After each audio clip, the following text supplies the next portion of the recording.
উত্তর মালদা সাংগঠনিক মাননীয় সাংসদ এবং আমাদের যারা রয়েছেন তাদের সকলকে পুষ্পার্ঘ নিবেদনের জন্য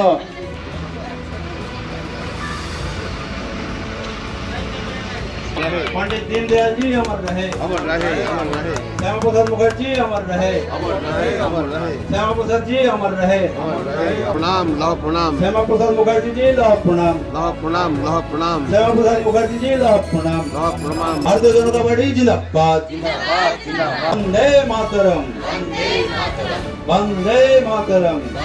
खगेन मुर्मू महाशय जिंदाबाद, बीजेपी जिंदाबाद, बीजेपी जिंदाबाद, भारतीय जनता पार्टी जिंदाबाद, भारत माता की, भारत माता की, भारत माता की, वंदे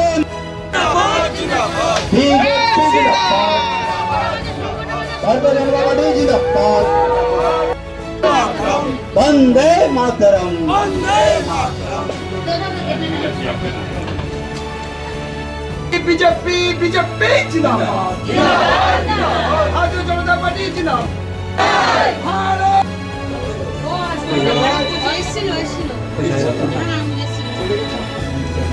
ঘোষণা করছি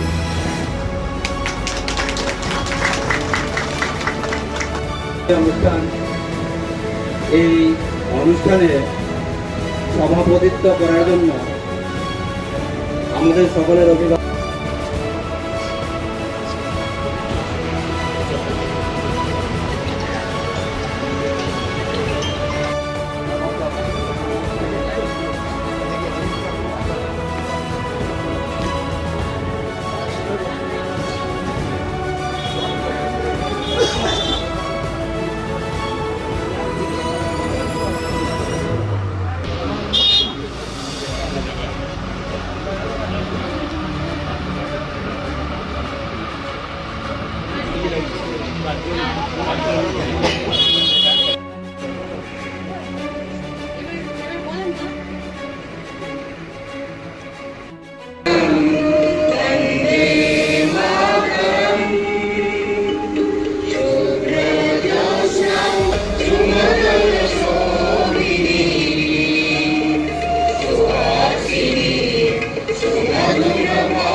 জন্য অনুরোধ করছি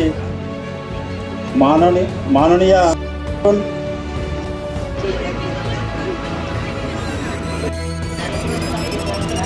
আমাদের উত্তর মালদা সাংগঠনিক জেলা সম্পাদিকা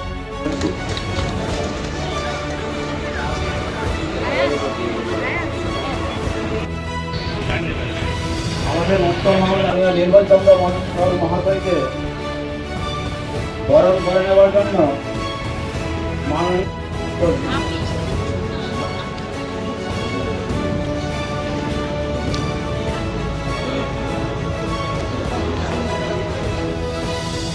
মাননীয়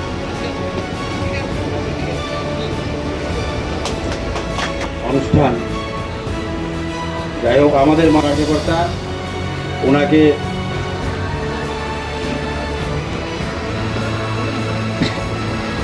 উত্তর মালদা সাংগঠনিক মালদা উত্তর লোকসভা কেন্দ্র এলাকায় যে 7টা বিধানসভা আছে, এই 7টা বিধানসভার মধ্যে 4টা বিধানসভা, বিশেষ করে হরিশ্চন্দ্রপুর, আমাদের পাশে রতুয়া, চাচল আমাদের চাচল এবং মালতীপুর, এই 4টা বিধানসভা আমাদের বিশেষ করে মালদা টাউনে যেখানে আমাদের জেলা আমাদের কার্যালয় রয়েছে, সেখানে প্রতিদিন সেখানে গিয়ে তাদের এই এলাকার মানুষের সমস্যা আলোচনা করা, তাদের পরামর্শ দেওয়া, এটা সম্ভব হয় না।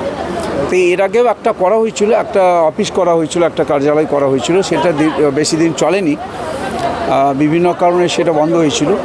আজকে আনুষ্ঠানিকভাবে এখানে আমাদের যে বিজয়দার বাড়ির পাশে আমাদের জেলা নেত্রী সম্মানীয় আমাদের অনিন্দিতা প্রামাণিক তার বাড়ির পাশেই, এখানে একদম কোর্টের পার্শ্ববর্তী এলাকাতে, একদিকে হচ্ছে আমাদের রাজবাড়ি এবং আরেকদিকে হচ্ছে আমাদের চাচল কোর্ট। এইখানে এই আনুষ্ঠানিকভাবে আজকে আমাদের এই যে সাংসদ কার্যালয় আনুষ্ঠানিকভাবে শুভ উদ্বোধন হচ্ছে। তো এখানে আমাদের সমস্ত বরিষ্ঠ যারা আমাদের এই এলাকার, যেমন সুভাষ দা আছেন, আমাদের শীতল দা আছেন, এরকম বরিষ্ঠ যারা এই এলাকার এক সময়তে যারা পার্টিটা গড়ে তুলেছেন, অভিভাবক বলা যেতে পারে, তারাও এখানে উপস্থিত আছেন। লক্ষণ পাণ্ডে সহ আমাদের এখানে জেলার সমস্ত নেতারা রয়েছেন। আমাদের এইখানকার যে 5টা মণ্ডল আছে, পার্শ্ববর্তী সমস্ত আমাদের 33টা মণ্ডল থেকে মণ্ডল সভাপতিরা তারা আজকে এখানে উপস্থিত হয়েছেন। আজ আমরা এই যে সাংসদ কার্যালয়, মানে সংসদীয় যে সমস্ত সমস্যাগুলো থাকবে, এলাকার মানুষের সমস্যা, আমাদের কোনো অফিসিয়াল, অর্থাৎ আমাদের বিডিও অফিস, এইখানে হচ্ছে আমাদের এখানকার যেহেতু এসডিও অফিস আছে, এছাড়া থানা ইত্যাদি সমস্ত এখানকার সমস্যাগুলো এখান থেকে বসে আলোচনা করে দূর করা যেতে পারে। আর আমাদের এখানকার যে অনেক সময় রেসিডেন্সিয়াল সার্টিফিকেট, বিশেষ করে পরিচিতিপত্র অনেক সময় দরকার হয়, চিকিৎসার জন্য কিছু চিঠিপত্র দেওয়ার বিষয় থাকে, সেটাও এখান থেকে দেওয়া হবে, তার ব্যবস্থা থাকবে। অর্থাৎ যে মানুষ যে হয়রানি হতো, একসময় এখান থেকে মালদা যাওয়া খুব কঠিন হয়ে যায়, সেটা দূর করার জন্য এখানে একটা চেষ্টা করা হয়েছে। আমি চেষ্টা করব এখানে যে সাংসদ হিসেবে এলাকার মানুষ যেহেতু আশীর্বাদ করেছেন, তাদের আশীর্বাদে সাংসদ, তো তাদের সমস্যা এখানে বসেই যতটা সম্ভব দূর করা, আর যেটা সম্ভব নয় সেটা হচ্ছে যথাস্থানে আবার তার যা চিঠিপত্র বা সেখানে পৌঁছে দেওয়া, পরিষেবা দেওয়ার ব্যাপারটা নিশ্চয়ই ব্যাপারে দেখব। আর আমার দিক থেকে হচ্ছে যে আজ আমি যেটা মনে করছি, বুধবার আমাদের চাচলের হাট হয়, সেই দিনই বিশেষ করে এখানে উপস্থিত থাকার চেষ্টা করব, প্রতি সপ্তাহে প্রতি বুধবার। আর যদি খুব আমাদের অন্য কোনো কর্মসূচি থাকে তাহলে 15 দিনে একবার, যাতে একদিন আমি এখানে উপস্থিত থাকতে পারি। আর প্রতিদিন অফিসে খোলা থাকবে, অফিসে আমাদের পার্টির কার্যকর্তারা থাকবেন, যার যেটা সমস্যা হবে সেটা সঙ্গে সঙ্গে এখান থেকে বসে সমাধান করার চেষ্টা করা হবে। আরেকটা বিষয়, যে গতকাল কলকাতার রাজপথে ছাত্র আন্দোলনের নামে সংবাদ মাধ্যমের উপর আক্রমণ হয়েছে, এবং এই ঘটনায় আজ বিধানসভায় দাঁড়িয়ে মুখ্যমন্ত্রী বলেছেন 70 জনকে চিহ্নিত করা হয়েছে, গুন্ডা দমন আইনে তাদের বিরুদ্ধে করা হবে। একজন সাংসদ হিসাবে এই ঘটনাকে কীভাবে দেখছেন? আমি গতকালের ঘটনাকে তীব্র নিন্দা করছি। যে ঘটনা যারা এটা বলবার চেষ্টা করছিলেন, এটা তো ঠিকই, আমরাও, আমাদের দেশের প্রধানমন্ত্রী নরেন্দ্র মোদীজিও, তিনিও বারবার হচ্ছে মানুষের সামনে প্রকাশ্যেই বলেছেন যে যেটা ছাত্রছাত্রীদের সমস্যা, এটা সত্যি খুবই দুঃখজনক। তো তার যারা এরকম ছাত্রছাত্রীদের সমস্যা যারা তৈরি করেছেন, তাদের বিরুদ্ধে ইতিমধ্যে কেন্দ্রীয় সরকারের পক্ষ থেকে পদক্ষেপ করা হয়েছে। 13 জন, বিশেষ করে 13 জন হচ্ছে এখন আটক হয়েছেন।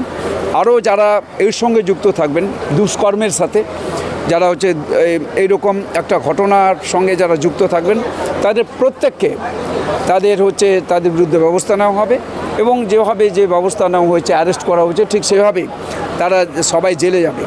আর গতকাল যেটা কলকাতায় করা হয়েছে, এটা তো যে আজ যে আমাদের কাছে হচ্ছে সবচাইতে বড় সমস্যা হচ্ছে আজ রাষ্ট্রীয় সমস্যা। আজকে রাষ্ট্র নাকি বিরাষ্ট্রীকরণে কিছু করার চেষ্টা হচ্ছে, যেটা বাংলাদেশে করেছে একসময়।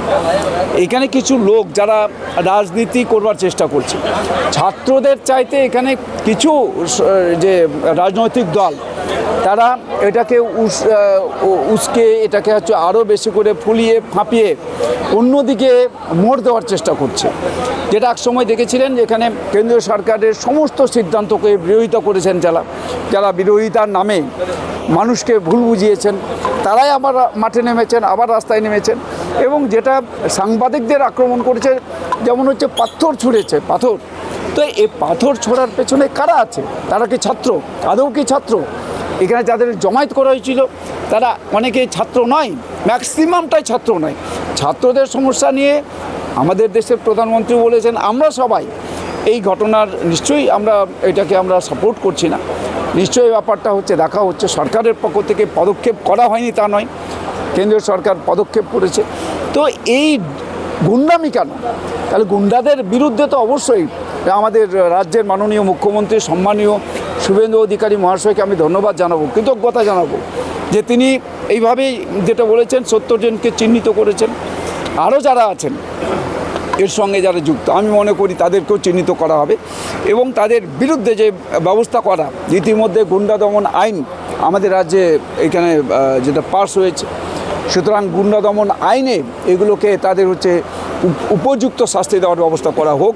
তা না হলে আমাদের এইভাবেই হচ্ছে একটা শান্ত